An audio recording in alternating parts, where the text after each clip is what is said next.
Pada suatu ketika, datanglah seorang nenek kepada Imam Hasan Al-Basri.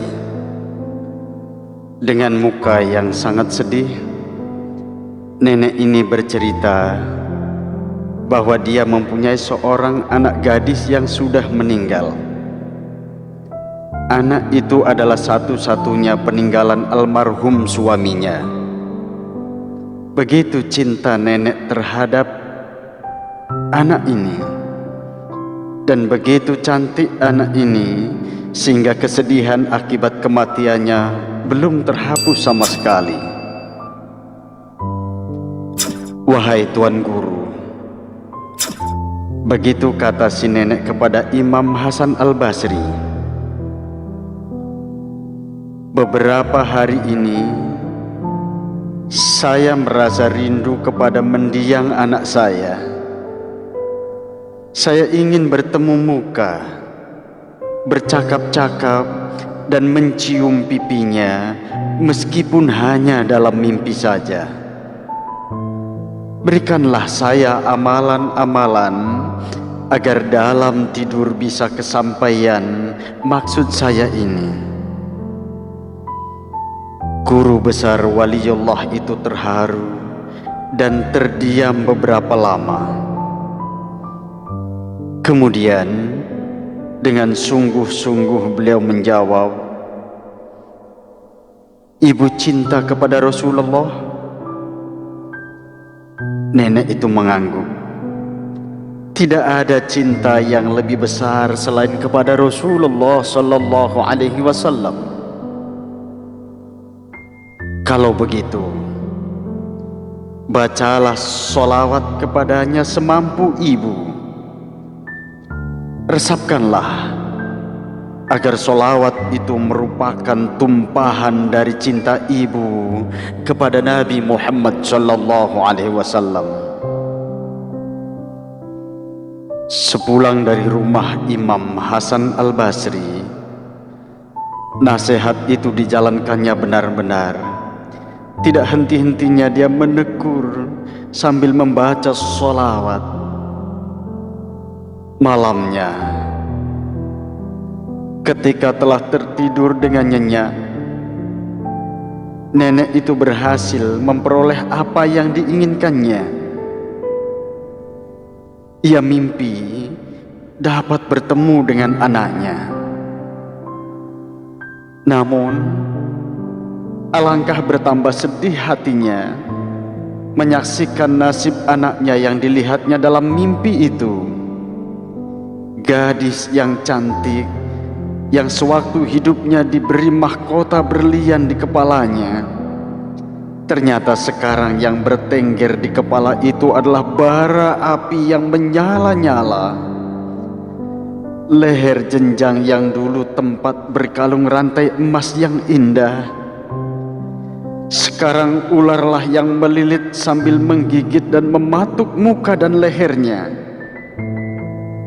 Betis yang biasanya tertutup kain sutra mengkilat, kini diikat dengan rantai besi yang merah terbakar dan melepuhkan daging kaki yang indah itu. Saking kagetnya melihat nasib anaknya tersebut, ia menjerit dan terbangun. Pagi-pagi dia bergegas mendatangi rumah Imam Hasan Al-Basri.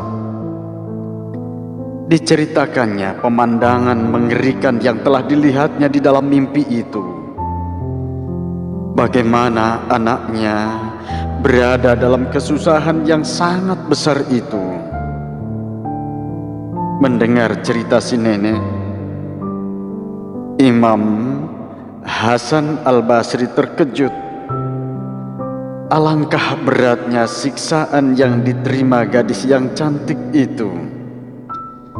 Begitu sedih beliau sampai tanpa terasa telah mencucurkan air mata. Demikian juga para sahabatnya yang kebetulan sedang berkunjung ke rumah beliau. Mereka ikut menangis karena mendengar cerita sedih ini. Akhirnya Peristiwa itu pun telah lewat beberapa hari.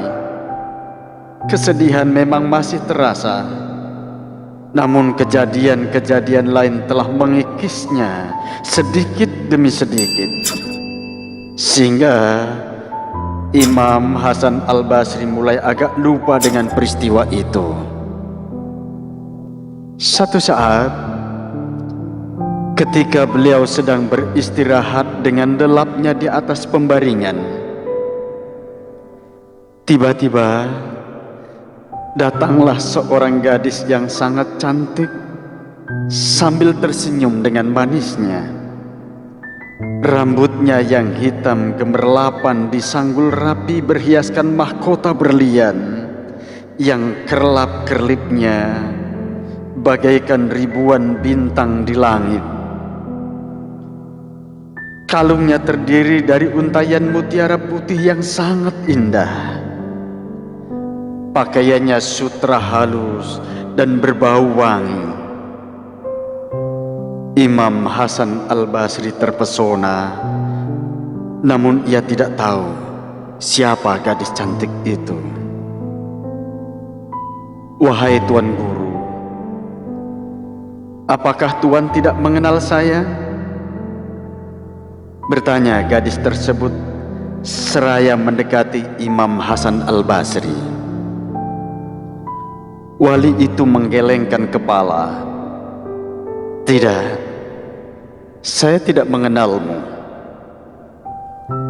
"Tuan masih ingat kepada seorang nenek yang minta amalan-amalan agar bertemu dengan anaknya yang sudah meninggal?" "Ya, betul. Nenek itu tetangga sahabat saya." "Saya adalah anak nenek itu," sahut gadis itu. Imam itu terheran-heran. Menurut cerita ibunya, gadis itu berada dalam kesengsaraan yang amat sangat. Tapi kenapa tidak demikian keadaannya? Berbohongkah si nenek? Atau ada sebab-sebab lainnya? "Ibumu mengatakan engkau dalam keadaan tersiksa. Kalau benar, kejadian apa yang telah menyebabkan terangkatnya kedudukanmu sedemikian terhormat sekarang?" tanya Imam Hasan Al-Basri. "Ibu saya tidak berbohong. Di tempat saya dikuburkan, berpuluh-puluh orang muslim sedang disiksa oleh Allah Subhanahu wa ta'ala karena maksiat-maksiatnya, termasuk saya. Tapi pada suatu hari, lewat seorang laki-laki di atas kuburan kami. Dia adalah seorang yang taat kepada segala aturan Nabi Sallallahu Alaihi Wasallam. Dia adalah pecinta Nabi dengan sebenar-benarnya, dengan segenap jiwa dan tanggung jawabnya. Di atas kuburan kami, laki-laki itu membaca sholawat 1 kali yang pahalanya dengan khidmat ditujukan untuk kami.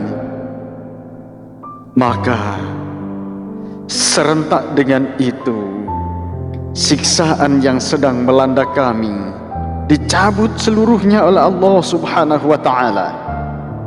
Maksiat-maksiat kecil kami terhapus oleh siraman pahala sholawatnya." Demikianlah mimpi yang didapat oleh Imam Hasan Al-Basri. Semua pemandangan itu diceritakannya kepada perempuan tua, ibu si gadis itu, sehingga tenanglah hidup nenek tersebut sampai meninggalnya.